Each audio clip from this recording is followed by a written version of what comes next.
I taught, we totaled it up one time. I've taught 7,800 students at South Texas. Yeah. And then the next semester it was even more. So. Okay, so you're in a course about opening statement and closing argument. So I could stand here and tell you how to structure an opening statement. There are lots of ways to do that, but you don't just sit down the night before trial and structure an opening statement.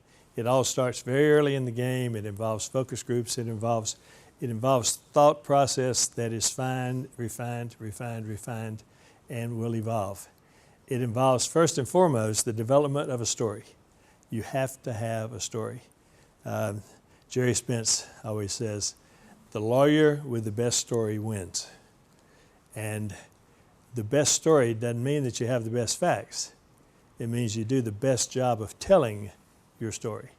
And there's no question about that because jurors absolutely, totally resonate to stories. We all resonate to stories. We all were begging, would Mommy tell me a story? It started out that way.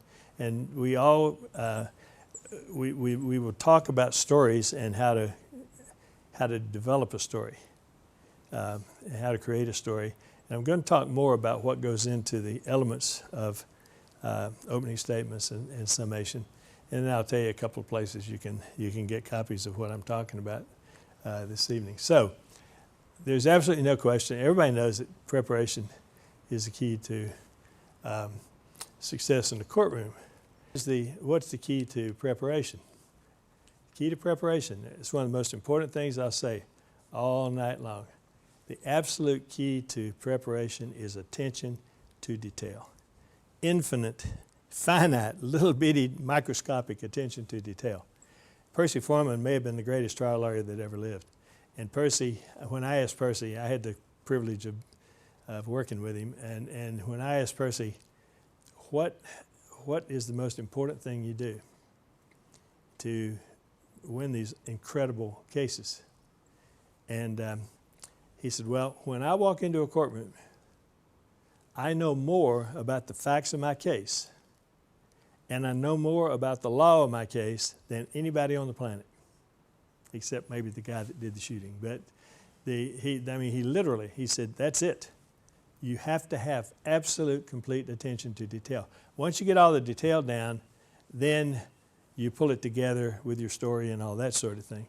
And people used to go over, in the same era, Racehorse Haynes was here. We had some of the greatest trial lawyers in the history of the universe in this city right here. It's a great, great, great bar.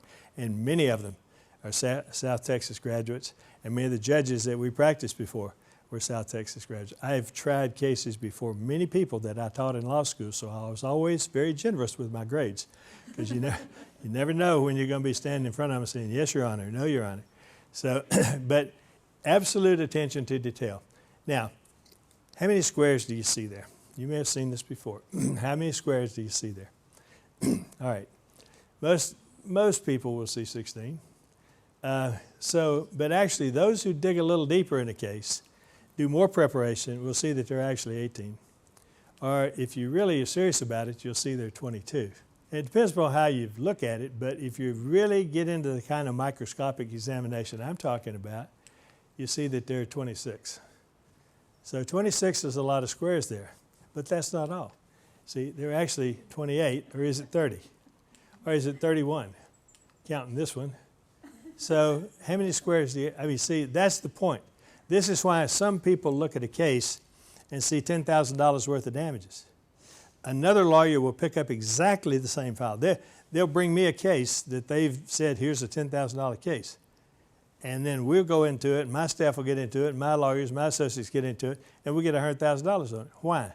Because we dug deep enough, we found 31 squares. And we just created a lot of it. We created a lot of it, which we'll talk about also. So that's the point. Understand about your jurors. Always look at things from the perspective of the other side, whoever the other side is, whoever you're trying to persuade. Because put yourself in the position of the jury and think, how is the jury seeing this? And one of the best ways to do that is to have a focus group, but then you try it. We are afflicted as trial lawyers I think it's a requirement that you have to have tunnel vision. You can only see the absolute perfect parts of your case. You see no flaws. And those guys, there's a term for them at the courthouse, it's called losers. Because you got to get so far outside of the box, to coin a phrase. So you have to see, you look at it from what's the judge's viewpoint on this. You're presenting an argument to a court. You think of it in terms of how's the court looking at this, and how's the court viewing my argument. Not how am I viewing my argument, how's the court viewing my argument? What's going to be the weaknesses that the court sees? What do I have to shore up? And the same thing, the opposing counsel. If I'm going into negotiation or I'm going into depositions or something with opposing counsel, and I've got a position to push, I want to know, I think in terms of what's my opposing counsel, what would I do, not just what is he thinking, but how do you do that? You assume his role. You put yourself in the first place, first position, and you think in terms of, okay, I am now my opponent. I'm looking at this. How would I look at this? How would I look at this if I were in his position, if I were the defense lawyer? And we for years, we had a lawyer with us who was a defense lawyer. And he'd been a defense lawyer for a whole career. And then he started thinking about heaven, and he decided he better switch over to the plaintiff's side. And so he came to work for us. And so I would put him, we'd have a big case, and his job, go prepare the defense. You be the defense lawyer. Punch every hole you can think of. And he had been doing it for 30 years, and he was very good at it. Very much a detail guy. You go punch every hole you can punch in my case. And then we'd come in, we'd discuss it. I'd say, hey, you know what? You're right. That's a weakness. What are we going to do about it? How are we going to overcome that weakness?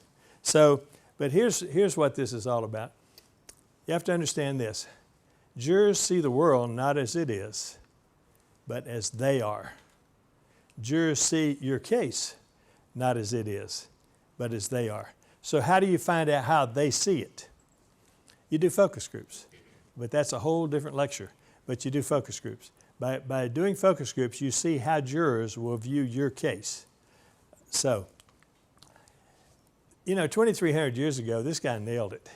I think this guy's got a real future in the philosophy business. He was so right. These are the same principles that we preach today. Aristotle said, maximize your salient points. Well, that seems fairly obvious. But also, minimize your weaknesses. In your opening statement, in your voir dire examination, you talk about your weaknesses first. By talking about your weaknesses, you get two things. One is you convey to the jury that you're going to be honest with them in your disclosure of facts. You're going to be honest with them in your case presentation. The other point is, and it's a great one, you get to put your spin on it. If they hear it first from you, you get to put your spin on it. And I usually take it one step further and say, now the defense is going to say this, and when they do, here's the answer. So I take my weakness, I tell them about it, I tell them how the other side's going to view it, and then I tell them what the response is to how the other side's going to view it. So minimize your weaknesses. The other thing is, this is a very important one. Refresh the mind of your audience frequently. Now, repetition is the most powerful teaching tool there is. Let me say that again. Repetition, never mind. And there's a reason for this. Aristotle figured this out 2,300 years ago. Right now, the forensic psychologists who are working on their PhDs are coming up with little light bulbs over their heads. Say, you know what? Repetition is really a powerful tool. Now, what is repetition? Repetition doesn't mean asking the same stupid questions over and over because you don't like the answer. Repetition doesn't mean repeating the same form of opening statement that you saw somebody else do and it sounded good. Repetition means it means coming at your case from every view with a central theme. You've got to have a theme. And you may have two themes, you may have three themes, but the theme in your case is at the core of it. The theme is the core of your story. So what your repetition means that you tell the same story, you repeat the same story, you repeat the same message from every different viewpoint. Demonstrative evidence, documentary evidence, expert witness, lay testimony, everything is delivering the same message. Okay, that's what repetition means. And then it also means that the manner in which you repeat it, and the manner in which you, and this is probably the thing that a lot of lawyers good lawyers really don't understand. You can't Google context.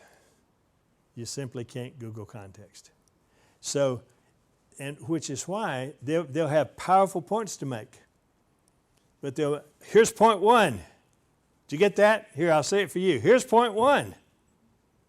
And now here's point two. Well, that's not the kind of repetition I'm talking about. Here's the context of, here's point one, here's how it came about, here's the rule that applies to it, everything. You put the entire context of your theme. And then you repeat it from all those different directions.